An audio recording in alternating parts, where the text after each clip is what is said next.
1.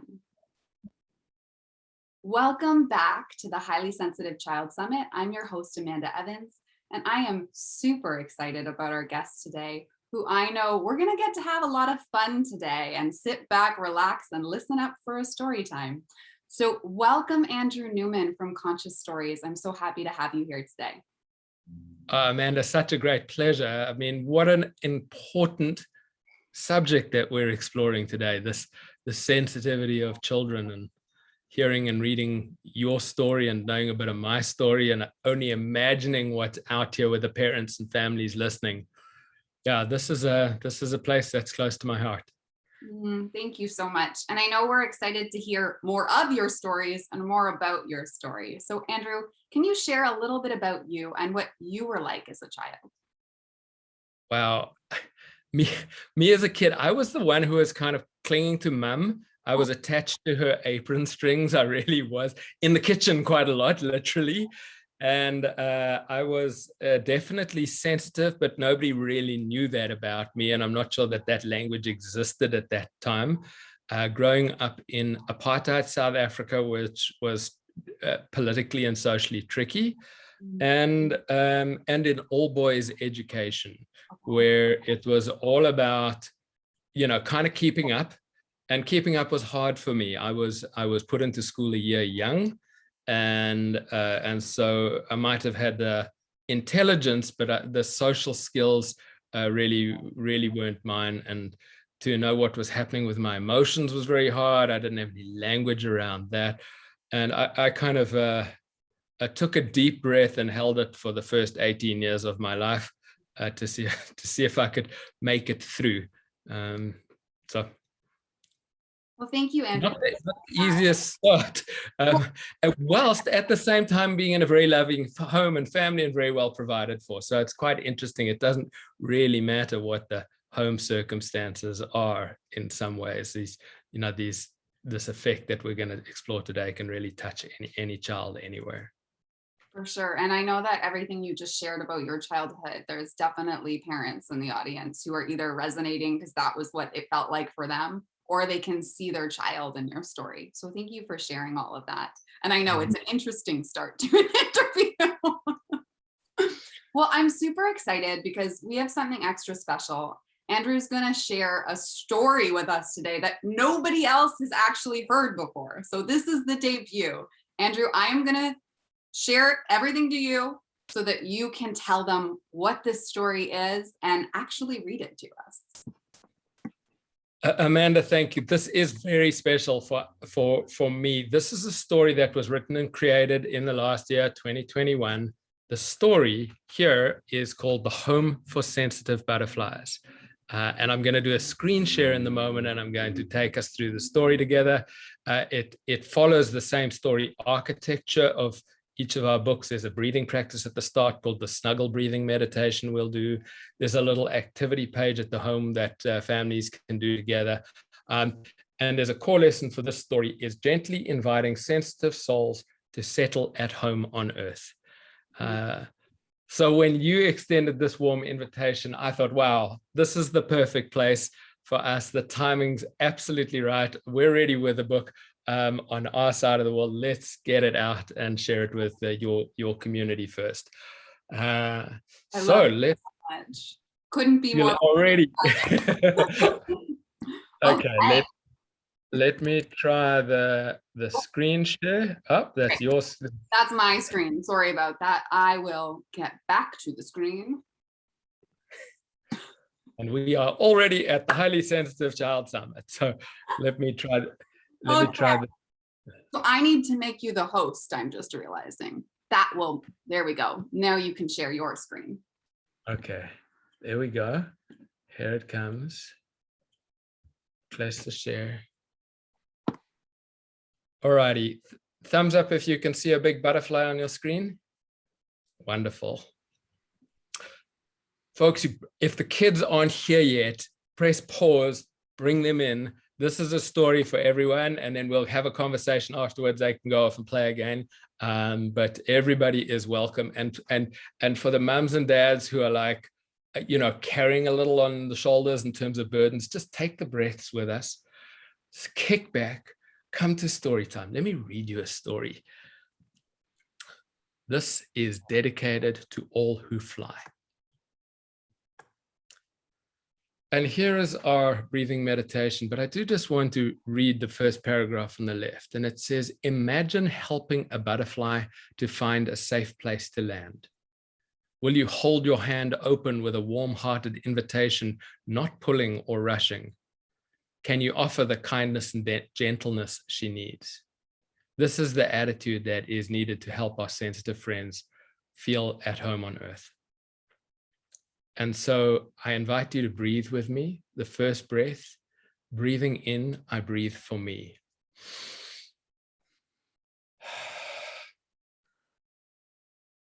I breathe for you.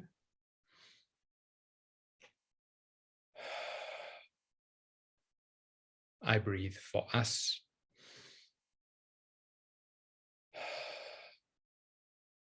And I breathe for all that surrounds us.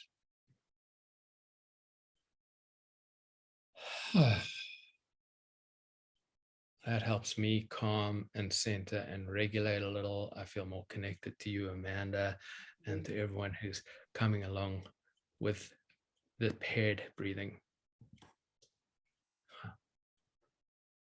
Luna stretched her wings to catch the morning sun, her heartbeat slow and steady. She soaked in the warmth more deeply than ever before. Something new was happening.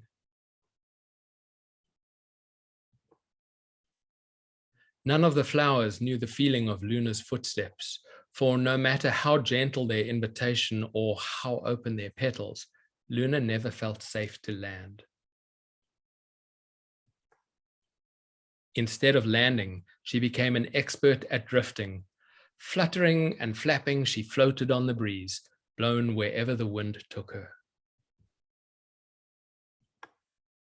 At the slightest sign of hardship, she flew, flew, flew, turning towards heaven, where she felt the safest.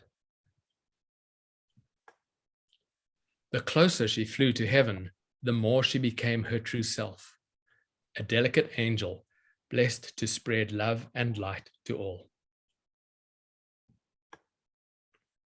One day, while fluttering above the meadow, the rustle of leaves gave Luna a fright. Alone and scared, she flew higher and higher. But the wind had other ideas, blowing her sideways, left and right.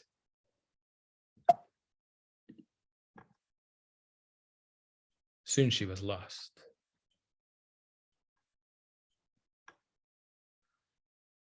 As Luna gathered herself, she noticed something new. A thin, fragrant scent called curiously to her heart and mind. As the aroma became stronger, she heard the whisper of lavender flowers below her. Welcome, they called. Welcome, Luna, you beautiful, sensitive butterfly. We have learned to grow our roots deep in the earth, while our flowers reach up to connect with heaven. You can borrow our strength, and we can borrow your light. Come rest a while together. Luna's heart murmured. Follow the scent, it begged her. We've been flapping for too long. It's time to land. She flew with clear intention now, gliding down in big flowing spirals, preparing to land for the first time. The purple petals surprised her tiny toes. They felt just like heaven, brimming with love, light, and safety. Sinking deeper into the petals, she basked in the pleasure.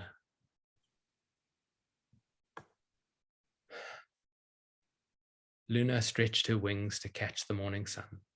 Her heartbeat slow and steady. She soaked in the warmth more deeply than ever before. Something new was happening. Heaven and earth together. Heaven and earth together. home at last.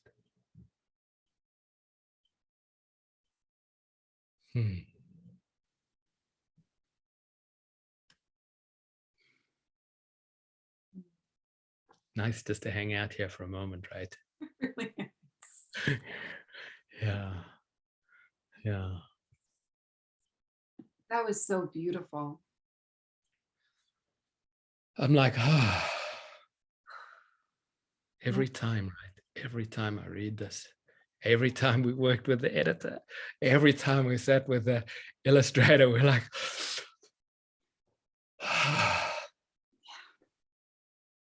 coming on in, coming on in, coming home.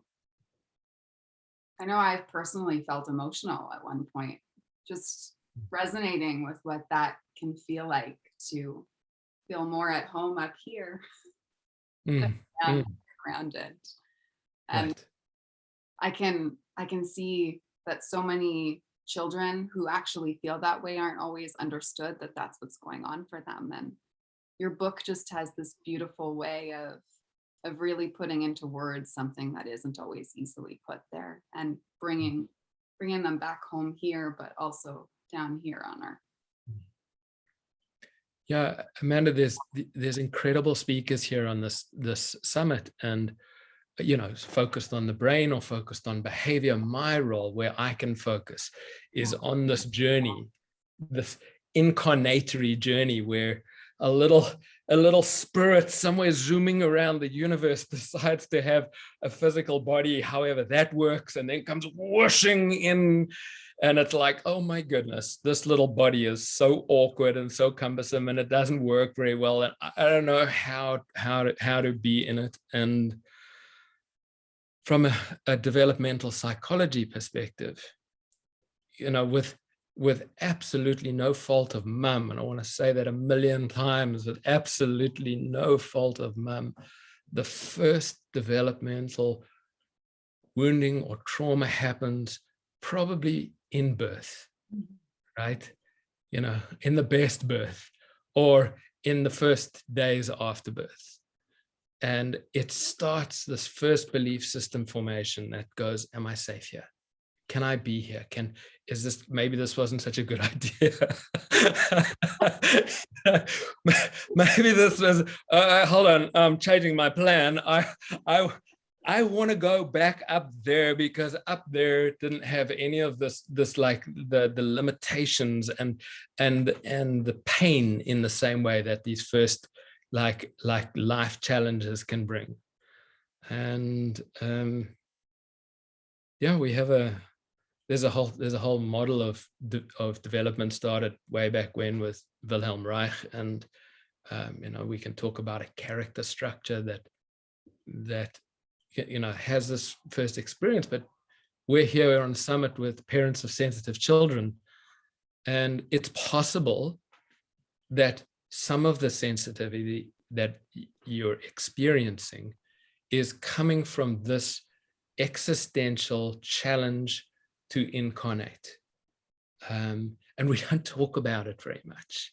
We don't, and it's such an important topic, especially for those sensitive kids who aren't feeling safe in their body or on Earth, because that is so much of it, is it really starts from the very beginning. I would love for you to share anything around that, because I know this is something that you're passionate about and that you have wisdom on. Yeah, I'm very passionate about it. I think I think I would have loved to have been understood in this particular way. Luna's giving us the journey here, right? She drifts off and she's high in the heavens and she's safest there. The belief system is up there is safe, down here is not so safe. And so we can see, you might be looking at your little one and going, why do I have a child who's struggling with this? Some of the clues on this, just to give parents, like, do your kids look like they're always far away or daydreaming in some way?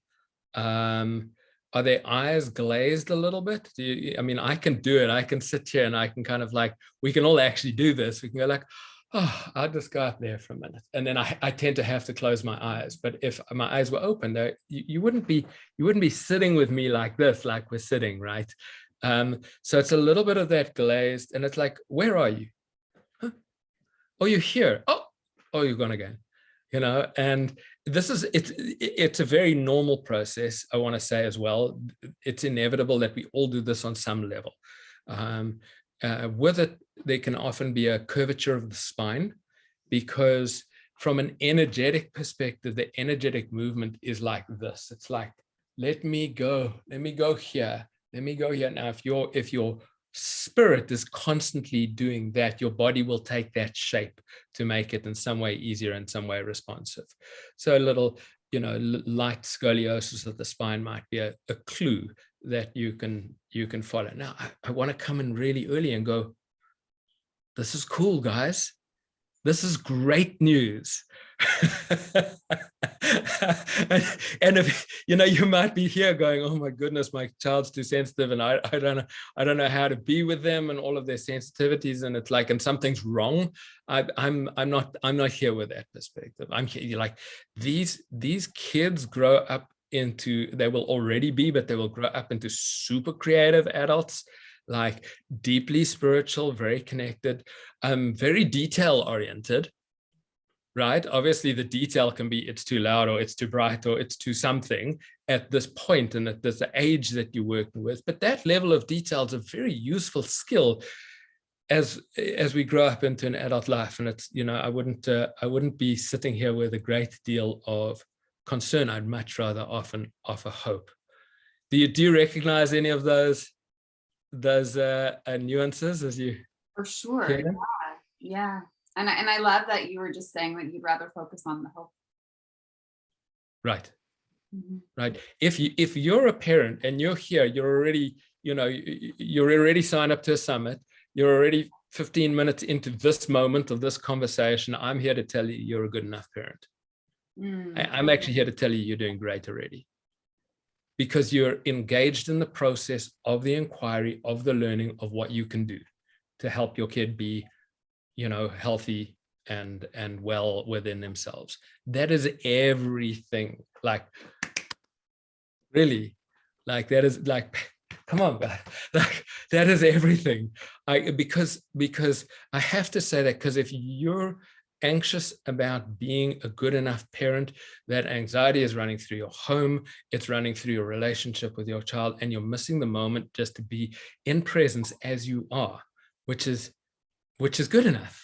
Like, really, truly, really, truly. And thank you for doing the work and doing the learning and growing as well.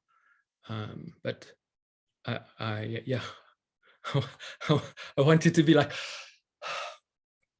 oh, Andrew says I'm doing good enough. And that's it. It's like, thank you for speaking to their heart, because that's what's needed right now. And I think everyone needs that reminder that it's good enough and they're doing good enough.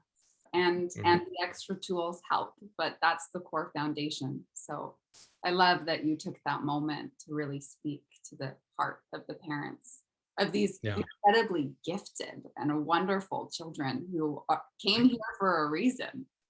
Yep, absolutely. And they can't not become who they're meant to be. Not in your family. They can't. They are their life. They will become who they're meant to be. You are here as an ally, as a parent, as a guardian, as a grandfather, a grandmother, aunt, uncle, to help them do that. But it is a much stronger force than anything you might accidentally get wrong on a bad parenting day.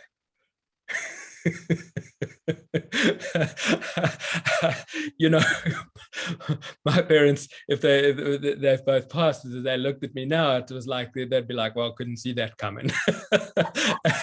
And it's like, I was a fourth generation family jeweler. That's what I was in my pre-existence. And it's like, no, I'm going to work, I'm going to change, I'm going to move into healing, I'm going to move into personal development. And that's going to become stories. I didn't know that. They didn't know that. It's not your job to know. It's your job just to hold the scaffolding and let the growth happen.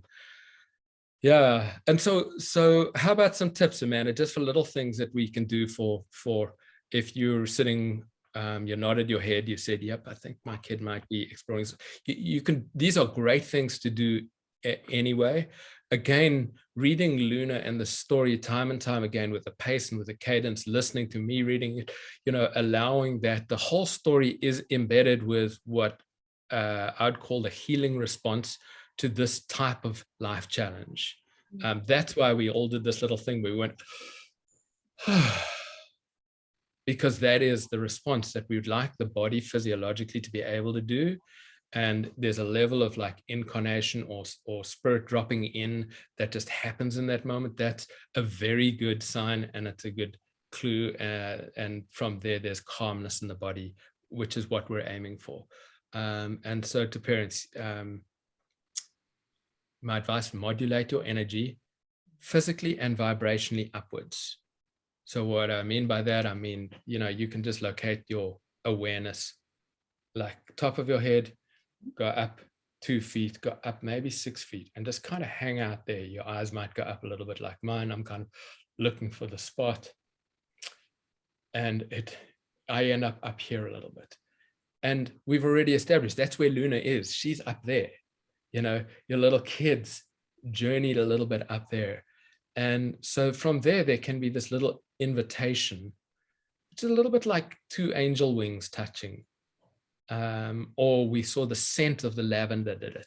It's just the gentleness of that scent of the lavender, which just called. It said, hi, we're over here.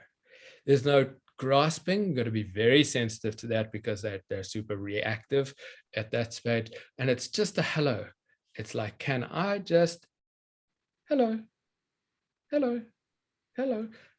And from there, the lavender wisps, and just that point of contact will begin to undo aloneness, both in your system as a parent, when you're like, I'm missing my child, I want more connection, but I'm struggling to do that. And it'll start to do it for them. And you just do it as often and as gently and as available as you can. When they get a fright, they're going to fly. They're going to be like, oh, and they're gone again. Okay, we can find you. We know where you are.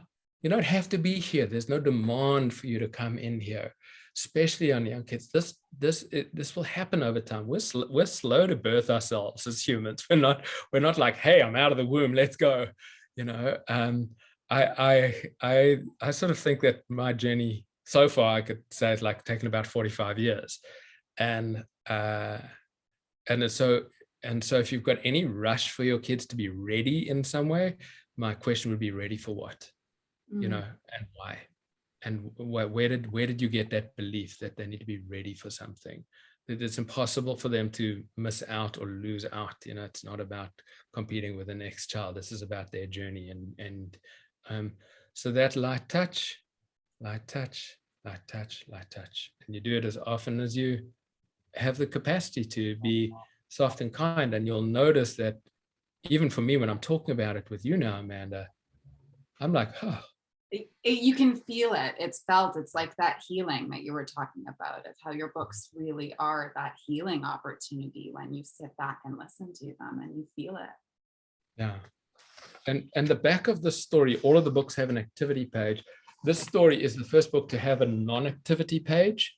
And this is a wonderful thing. It's like, let's do nothing, but let's do it together. And togetherness is everything. It's like, so if you've got a patch of grass that you can lie on and you can spread your wings, or you can imagine that what we say here, simply lie down, open your arms like wings, and imagine the sun warming your body for 10 slow, deep breaths. This is lying down is quite nice because you can actually fly and be on the ground at the same time. You know how you watch clouds and you're like, oh, and then a bird flies past, you're like, I'll go on the wings of that bird. And the next thing, you're kind of on this whole journey. It's wonderful. Oh, I'm just imagining kids lying down, flying all together. Yes. Oh, it's beautiful. Yeah. Now, I love that you brought up the importance of slow and not rushing. And slow can be the most beautiful thing for a child who is sensitive. And I find it so fascinating that you chose a butterfly to be Luna too, because Mm. butterfly is in the stage and phase that it's in for as long as it needs to be, and it needs to take its time. Yeah. And then to call it like sensitive butterflies. I'm like, have you ever thought of an insensitive or unsensitive butterfly? Damn, that butterfly, he's a real brute, that guy. Oh, um, but the speed is, I'm glad you mentioned that, because what we're doing when I say go up and increase vibrationally and location, yeah. actually what you're looking to do is pair speeds. When we're running on different speeds, if you know, I geek out about the last 20 minutes of the day and why that's important. That's what my TED talks about. But if you're the parent coming to go, okay, kids, it's time to go to sleep. Let's go to sleep. Come on, hurry up and go to sleep. It's like, and the thing you want them to do, their body actually has to slow down to go to sleep. And if you've got this mismatch of speeds, things tend to not go so well. And as the adult in the room, sorry for what I'm about to say. It's our job to match their speed. And once we've got contact and connection, what happens? We get a little thing that happens like this, and we've matched the speed. If we had to get up to their fastness, we matched it. And then when we slow ours down, theirs will come with. And if you're doing the snuggle breathing meditation often as a transition tool, that's what it is. It's about transitioning, and the first breath sometimes like, but by the time you're getting to the fourth breath, it's like, just allowing that. Attunement is our best word for the psychological, the energetic, the relational space. It's like attunement. I love that. And that's such an important reminder, because I know I talk to a lot of parents, and bedtime is their struggle moment of the day when they're feeling tired. And sometimes I know a lot of parents of sensitive kids, and in reflection, I think I was this way as a kid. I had tummy aches at the end of the day. And I hear that a lot of parents, sometimes their child, that's when like their worry comes up, or you talk about their sticky thoughts. And Mm-hmm. and I know if we had more time, we'd go into it, but we'd really love for you to check out Andrew's TED Talk, all about why the last 20 minutes of the day are the most important, because you're going to understand everything that he's talking about and why he has all these beautiful books and resources that will give you the support at the end of the day, so you can end it in a beautiful way. Is there anything you want to share or add to that? Specifically, so I mean, there's 17 books in my collection now, but specifically for you, the parents of sensitive kids, I've picked out the 4 that I would choose. So you've got the obviously Luna is perfect on the language. Then there's The Girl with Waterfall Eyes, and she's helping children see beauty in themselves and others, but it's a nighttime story. The journey happens in night is what I mean when you read the character. And some of the sensitivity, if you've got a little one who's in any way scared of going to sleep, some of that can be an unasked question of, will I wake up? And so this story addresses that. The story goes from day to night and back to day again. The very first book that I wrote is this book called A Little Light. And you know, once upon a time, there was a little light who intended to shine a rainbow so bright. He had a little body and it started to grow, and he learned all the things he needed to know. So there's your setup. It was a very simple poem. It needed some pictures, and I had no idea it was going to be seeding this collection you see behind me at like this whole journey. And then if you're dealing a lot with fright and sensitivity, to me, come together from a physiological perspective, then our story called Ellie Jumps a Mile is the first time Ellie ever gets a fright in her life, because she's big, gray, and heavy. Why would she ever get a fright? She sees a little mouse, and then she jumps, and she doesn't know what all the feelings are. She gets a lot of help from the snail and the cheetah and the monkey, who are her friends, and she learns a way to breathe herself back into calmness from a state of fright. Thank you so much. Your stories are so beautiful. And if you haven't too, definitely check out The Hug Who Got Stuck. That's how I started my day today. My That's, heart that's just really, felt so warm. if you did you know that hugs are made in a hug factory in the middle of your heart, but sometimes they can get caught in the web of sticky thoughts. It's like, ah. You have such So, a way of taking like things that could be big concepts and sharing them in such a beautiful way that just allows people to feel seen and understand something that could be tricky and big, like those mm, thoughts that are had, but even just calling them the web of sticky thoughts somehow makes it fun and playful and like not as big of a thing. And also, right. what do I do with that? It's so beautiful. And your stories are such a gift. And I'm so grateful that we had you here today and that you were willing to share your newest story. Great pleasure, Amanda. Thank you for the warm invitation. And I would love for you to just be able to share more about how they can connect with you and get to watch and see and share these connecting moments with their kids with your beautiful stories, and also share our free gift. Yes, so please, the link is down below. That'll get you access to 15 coloring pages that you can print at home. That's got all the characters from the stories. We did coloring pages because I want the value of the character in the story to come to life in your home when your child is coloring in the Ellie who got a fright, who has learned not to get a fright or how to calm herself. There's a tie back to this core lesson. So go and enjoy those, please.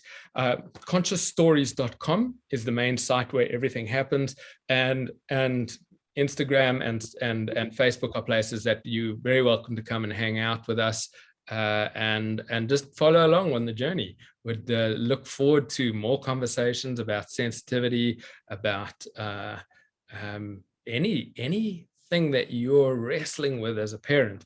I want to be able to bring into conversation, bring awareness to, if I'm not the resource, definitely share some of the great resources I've met along the way. I love that. And definitely let us know what landed and resonated here today so we can really know what landed in your heart, because I know so much landed in my heart and body today just listening to your story. Thank you so much, Andrew. It's been such a pleasure to have you here today. Amanda, a great pleasure. Many wishes on your parenting journeys. Thank you.